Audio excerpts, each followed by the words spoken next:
We might be in trouble. Ew, this is bad. Antonio Conte to Spurs. Declan Rice talks have begun. And the season review for the forwards. Yes, the forwards. So, Christian Pulisic, Callum Hudson-Odoi, Hakim Ziyech, Timo Werner, Tammy Abraham, Giroud, all getting season reviewed. A grade, B grade, F grade, you know the deal. You even in some cases. Let's get into it. So, before we get started, hit that like button. Let's aim for 250 likes. We didn't do it last time. I asked for it.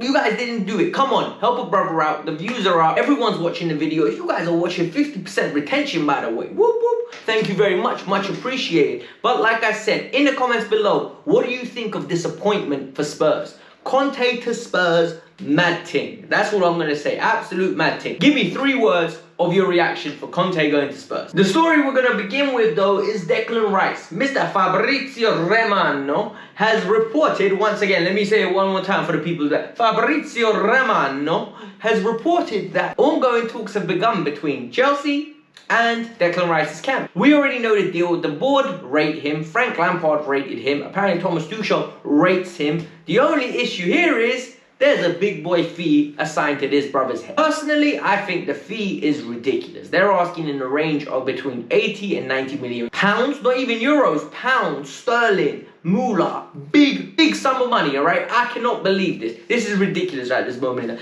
80 to 90 million pounds, but Fabrizio said both representations are sitting down and they're talking. That doesn't mean much. Calm down. That does not mean much, because they can talk all they want. They can talk till the cows come home. The problem is, if West Ham aren't getting their P, they're not selling. And if Declan Rice goes and has a great Euro, that fee's only going to get larger. The only way is if Declan pans in the transfer request and forces a move out. Then we will sit down and talk about the pros and cons of the move. Until then, I don't want to hear anything else about it. Alright, let's keep it steady to the next story. Thank you, Governor. Numero dos. Story number 2. Let's get into it. Antonio Conte has taken the Spurs job. Yes, so let me say it one more time. Antonio Conte has taken the Spurs job. Not gonna lie, I was shocked. I was absolutely shocked. And I'm not gonna lie to you, it was a madness. I was like, wait, what the hell is going on here? This was not part of the script. Antonio Conte left Inter Milan because of financial difficulties. Let that sink in. He wanted players. They wouldn't give him the players. So my man said, I'm about to kick rocks. I ain't playing for you lot. I'm dipping out. Now, Fabrizio Romano, every single news article is reporting that Antonio Conte is joining Spurs. This is an absolute madness, because this is going to have serious implications. For me, this says 2 things. Spurs are becoming a threat. And the reason I think Spurs are becoming a threat, in the time since Wenger left, Arsenal hired 2 managers, Arteta and Unai Emery. Both fairly decent managers. Arteta's a novice to the job. He's learning on the job. Unai Emery is a Europa League manager, in my opinion. Then, Spurs, since Pochettino's left, José Mourinho, and the one and only Antonio Conte. 2 winners, 2 alphas, 2 leaders of a pack. Both men that do things their way. It's either done their way or the highway.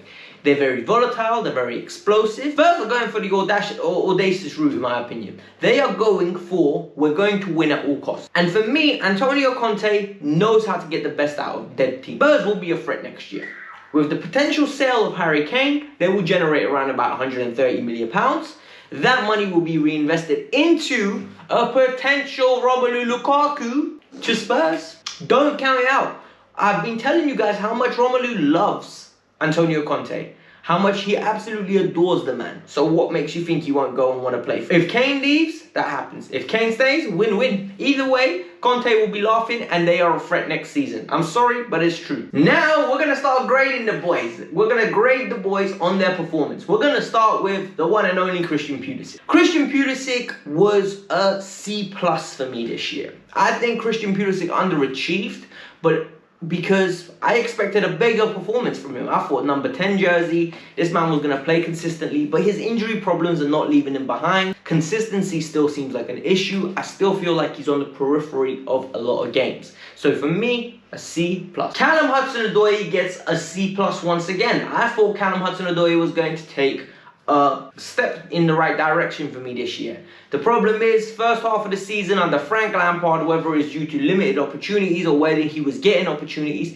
it just didn't sink in. It didn't click. He was good, bad, B, F, D-E-A. Like, his performances were all over the gaff, and I don't like it. I don't like it. It needs to improve. So for me, he gets a C+ because under Thomas Tuchel, he made great impacts, and all of a sudden, I feel like he has put some foundation for next season where he needs to play. We need a bigger season from him, 100%. So he gets a C+. We look at Olivier Giroud. He gets a U, ungraded in my opinion. The man's hardly played football under Thomas Tuchel, played limited opportunities under Giroud, under Frank Lampard. I feel like it's very difficult to put him on a curve.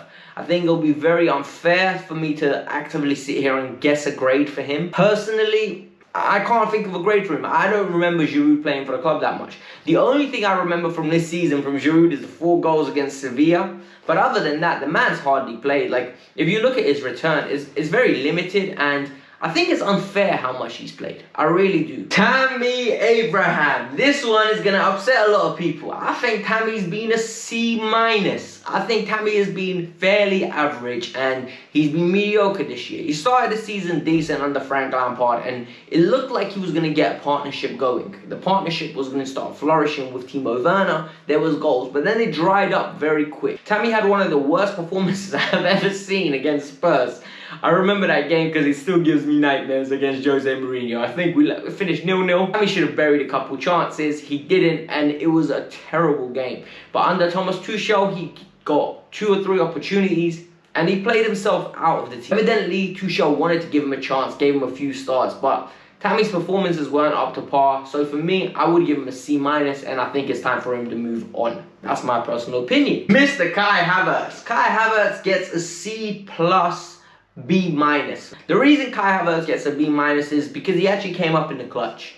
I think when it came down to the clutch end of the season, when under Thomas Tuchel, his performances were decisive. There were a lot of key performances that pushed, in my opinion, him over the edge, and to an extent where I was like, okay, this player's done well. He did okay under Frank Lampard after no preseason. I think he came in very late on. He was played out of position numerous times. Yeah, then he got the Rona. After he got the Rona, it took a little bit of recovery time. But eventually, once he got into the team under Thomas Tuchel, he's been one of our best players. Consistent, fairly good. B-, C+ for me. I think he's been better than Pulisic, but not so much better that I would give him a definitive B. He's a B- player at this moment in time. He got the winning goal at the Champions League. It's only right that I give him a B-. So now I'm going to talk about Timo Werner. Timo Werner has been very confusing for me, because looking at his numbers and looking at the overall picture, he's got double-figure assists, double-figure goals. He should have had a good season, but I think if you ask him, he'd say he'd had a bad season. For me, I'd give him a D+, and the reason I give him a D+ is because of the value that he came in with. He came in with approximately a decent, transfer fee. This transfer fee is common now. 50 million pounds, I expect you to bang.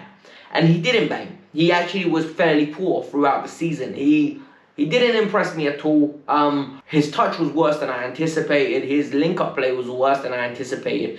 But he's direct, and I like that. I like that he offers us running in behind. He offers us threat, and he offers us ingenuity. A lot of people don't like that.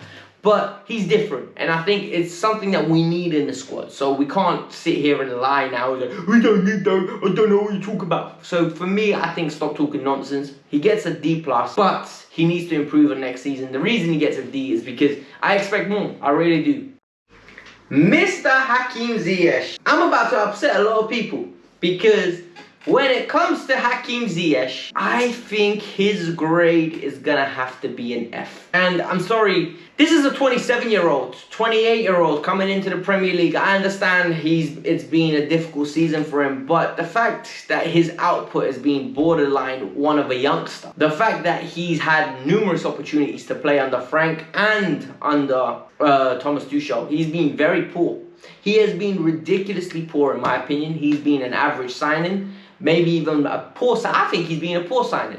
The money we spent of under £30 million on him could have been best used to save it and just save it, to spend it on Jadon Sancho. Hakim Ziyech, I know people are going to come out with excuses, but when he's given the opportunity, he doesn't even generate it or take it. So for me, Hakim, I'm sorry, but you get an F. And he's been a terrible signing. He's been the worst signing out of the signings that we've made. But this is just my opinion. I want to hear your grades in the below, alright? So in the comments below, let me know what your grades are. So now I want to hear what your grades are, and let me know if you enjoyed this video, because if you did, I'll do the midfielders, and then I'll do the wing backs, and then I'll do the defenders, because we're going to need to make content now. Like, look, at the end of the day, we're going to have to talk about this season, embrace it, and just wait for next season to start, because it's been a minute and we kind of miss it, right? Yeah, of course we do. So guys, hit the like button, subscribe to the channel, hit the Kavkas View, and peace out. I'm out. Bye. Cheers.